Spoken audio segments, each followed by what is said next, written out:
O que é o que é? O nome é de molusco, a cara é de rato, o espírito é de porco, comia cabritas, tem a astúcia de um jegue e rima com uma mula. Pois é, pessoal, não sei, eu recebi essa charada aí recentemente, eu fiquei pensando, preciso desvendar esse mistério. Bem, enquanto a gente fica vislumbrando qual seria a possível resposta para essa charada, eu gostaria de falar com vocês um pouco sobre os acontecimentos desses primeiros 40 e poucos dias dessa nova era em que nós vivemos, esse império do amor em que nós vivemos. Lembrando apenas que são 40 e poucos dias, tá? E não 40 e poucos anos, porque pelo número de coisas que a gente vai listar aqui, de repente pode parecer uma eternidade, mas não, é tudo muito recente mesmo.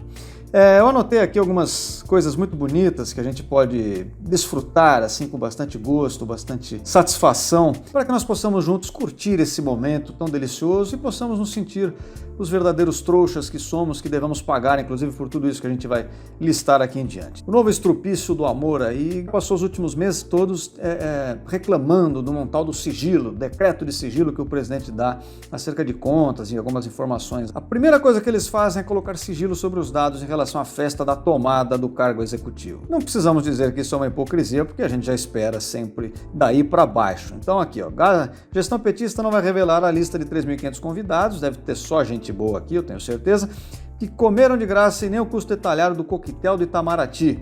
E aí fica uma lembrança, né? Um recado do farsante, tá aqui, ó, qualquer coisinha fica pondo sigilo, realmente é uma brincadeira de mau gosto, né? Vamos lá, próxima.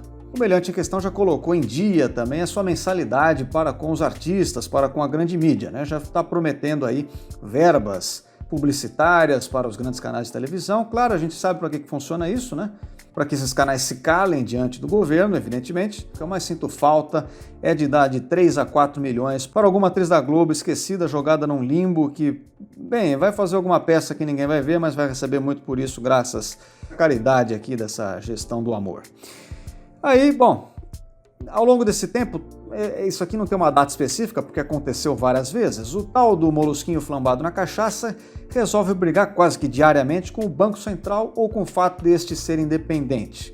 A independência do Banco Central visa que a política monetária não fique atrelada às vontades do governante de turno, né? E isso aparentemente incomoda muito o sujeito, uma vez que ele é um centralizador de poder, é um totalitário com pretensões ditatoriais, então qualquer poder que lhe escape às mãos não é bem-vindo. Cada vez que ele faz isso, né, que ele diz que o Banco Central está traindo o Brasil, está tentando jogar o Brasil na miséria, na verdade é o contrário, o Banco Central está minimamente tentando conter a disparada dos preços, a inflação, para que a gente não vire aí uma Argentina, uma Venezuela, mas... Então cada vez que ele faz isso, né, fala que a autonomia do Banco Central é uma bobagem, vê algum exagero na atuação para controlar a inflação, a gente sabe o tipo de consequência que isso tem para a economia. O mercado fica completamente desnorteado com esse dia a dia de imprevisibilidades e loucuras, esses rompantes autoritários que este indivíduo tem.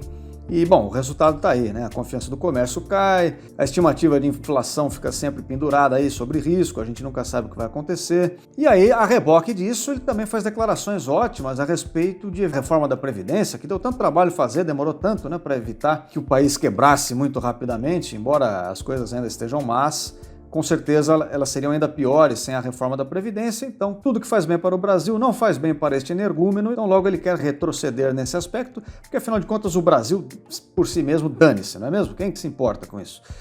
E, bom, disse que a privatização da Eletrobras foi uma bandidagem, essa eu achei maravilhosa, porque assim...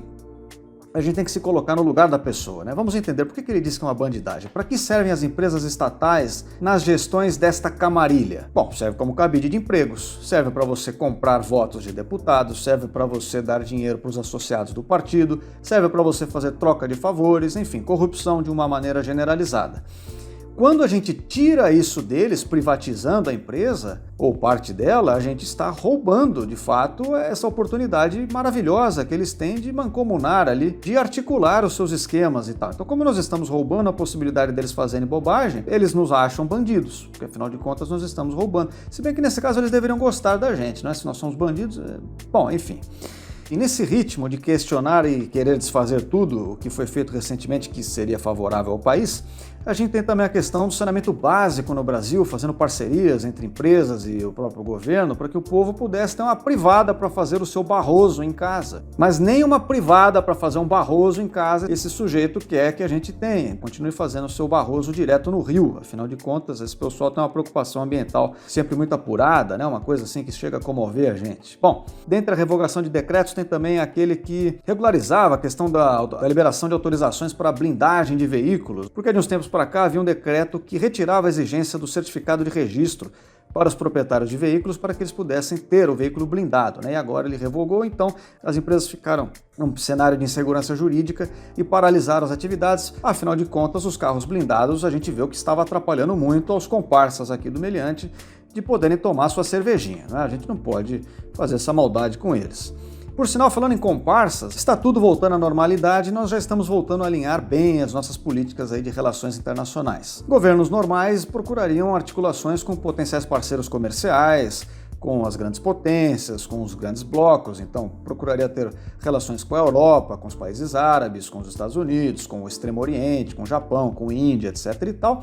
Mas a prioridade dessa gestão é fazer alinhamentos com ditaduras, evidentemente, porque é delas que a gente vai tirar o nosso modelo a ser seguido. Então a gente olha para os países globo afora e pergunta onde as ditaduras são mais rigorosas. Aqui, ali, é Nicarágua, é Venezuela, onde é que é? Aqui então, Cuba. Então a gente vai fazer parceria com esses, são esses que a gente quer.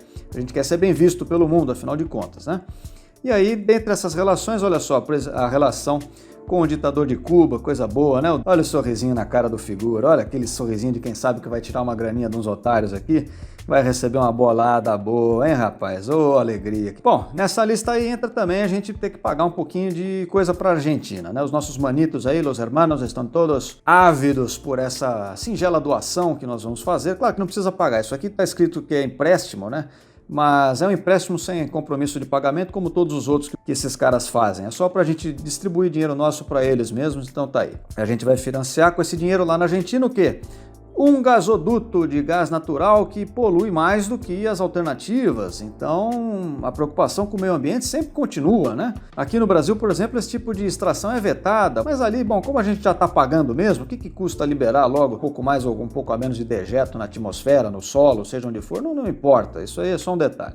E quando a gente fala de meio ambiente, de quem que a gente lembra?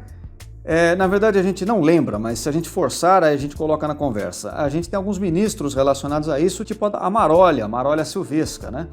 Esta ministra, que logo no começo dessa gestão forçada, foi para um fórum internacional e conseguiu a proeza de dizer que o Brasil tem meros 120 milhões, quase 60% da população em estado de fome, ao passo em que, ao mesmo tempo, a gente tem uma pesquisa mostrando que mais da metade dos brasileiros estava com sobrepeso, né? Até 2021. Então a gente criou um cenário aqui muito interessante, o Brasil sempre na vanguarda de muita coisa, em que nós estamos ao mesmo tempo com mais da metade da população passando fome e mais da metade com sobrepeso. É um cenário inovador e inédito no mundo. Mas não é só ela o único ministro a dizer coisas inteligentes. Nós temos também o ministro aí, supostamente do trabalho, do emprego.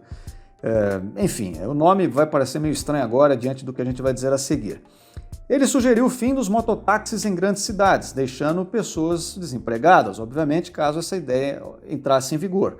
Sei lá o que passa na cabeça do sujeito. Da mesma fonte de tristeza e infelicidade, nós temos aqui aquela questão da regulamentação nos aplicativos de transporte, que vai inviabilizar os negócios. Como a gente sempre fala aqui, esse é um assunto nesse canal que a gente já falou, inclusive, acho que umas 3, 4 vezes. Quanto mais você quiser regulamentar, mais difícil é das empresas quererem operar aqui. Então, diante da possibilidade do Uber deixar o Brasil, mediante a possibilidade de regulamentação, o ministro sugere que o trabalho do Uber seja substituído pelos dos Correios. Sim, por que não?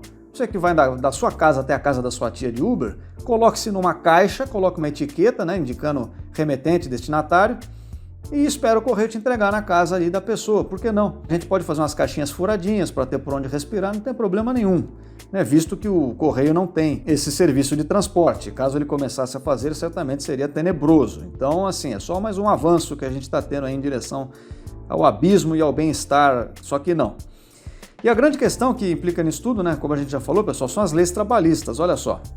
Ibope aponta que entregadores de aplicativos não querem carteira assinada. É isso que a gente vem falando, eles sabem, os entregadores sabem que se houver esse tipo de regulamentação em cima desse trabalho, o emprego deles acaba.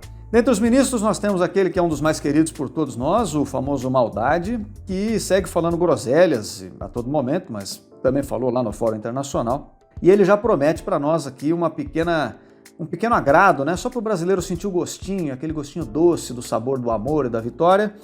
Nós temos aí pacote de Haddad para a economia terá alta de tributos, ótimo, mais impostos, nós estamos ávidos por pagarmos mais impostos, estamos achando um pouco que está muito leve a carga tributária, a gente precisa de mais, obrigado, seu Maldade, pela sugestão, vamos anotar, tudo bem?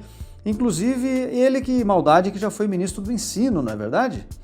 E aí, olha só, para quem gosta dessa questão de ensino, universidades, escolas e não sei o quê, o Energúmeno veta 4 bilhões para pesquisa e novos cargos em universidades. Esse pessoal que fica nos DCS fazendo campanha para esse cara, olha aí o presente que vocês receberam, agradeçam mais tarde, façam o L. E, por fim, nós temos aí um conflito no leste europeu, como nós já sabemos, né? Já faz praticamente um ano, e o molusquinho flambado na cachaça segue falando bobagem. Primeiro, lá atrás, já isso, né? Ele havia sugerido que a gente devia acabar com a guerra tomando cerveja. Evidentemente, ele sempre busca um pretexto para encher a cara. A gente já sabe disso. Mas agora ele diz que alguém tem que falar para esse pessoal aí parar com esse conflito. Então eu faço uma recomendação, meu caro. Vai você lá, por favor, faça esse favor para todos nós, mas eu preciso de você in loco e mostre para nós o quanto você é competente, o quanto você é um grande diplomata capaz de mediar esse tipo de discussão para que você resolva para nós, mas in loco, tá? Por favor. Eu preciso que você vá lá, entre as duas linhas de frente das respectivas tropas, tente resolver a questão. Faça esse favor para nós, será de grande serventia para todos. E a propósito, enquanto você vai lá, para quem fica aqui, eu só tenho uma notícia para vocês. A picanha e a cerveja ficaram mais caras e, bom, você aproveita que agora que você que recebe até um salário mínimo e meio vai pagar imposto de renda também, e aproveita para fazer o seu churrasquinho e fazer o seu L aí bem tranquilo, bem gostoso. Valeu? Agradeço a todos e até a próxima.